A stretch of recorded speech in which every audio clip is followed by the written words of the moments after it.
Hey guys, what's up? Welcome back to another quick tutorial video. In this channel, we provide you with every possible solution to a specific problem.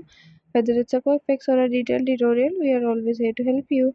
So in today's video, I'm going to be showing you how to fix if you are not getting any of the notification on your Android phone. So if the notifications of Android phone are disabled, then this video is for you. I'll show you how to fix that. So without any further delay, let's get started.